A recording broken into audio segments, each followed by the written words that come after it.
அண்மை செய்தியை பார்த்துக் கொண்டிருக்கிறோம்.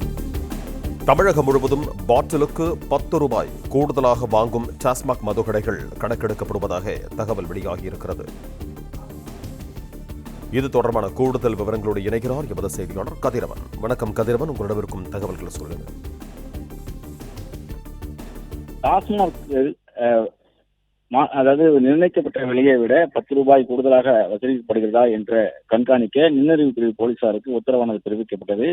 அதன் அடிப்படையில தமிழகம் முழுவதும் பாட்டிலுக்கு 10 ரூபாய் கூடுதலாக வாங்கும் டாஸ்மாக் கடைகள் எவை என்பதை கணக்கெடுத்து காவல்துறை உயரதிகாரிக்கு நுண்ணறிவு போலீசார் பட்டியல் அனுப்பியிருக்கிறார்கள். அதே போல பள்ளி கல்லூரிகள் அருகே மற்றும் பிரச்சனை ஏற்படக்கூடிய மதுபான கடைகள் எவை என்ற விவரங்களையும் பட்டியலிட்டு உளவுத்துறையானது அனுப்பியிருக்கிறது.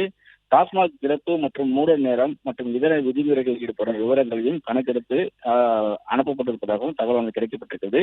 இந்த பட்டியலை டாஸ்மாக் நிர்வாகத்துக்கு அனுப்பி சம்பந்தப்பட்ட ஊழியர் மீது துறை ரீதியான நடவடிக்கை எடுக்கவும் பரிந்துரையானது செய்யப்பட்டிருப்பதாகவும் தெரிவிக்கப்பட்டிருக்கிறது.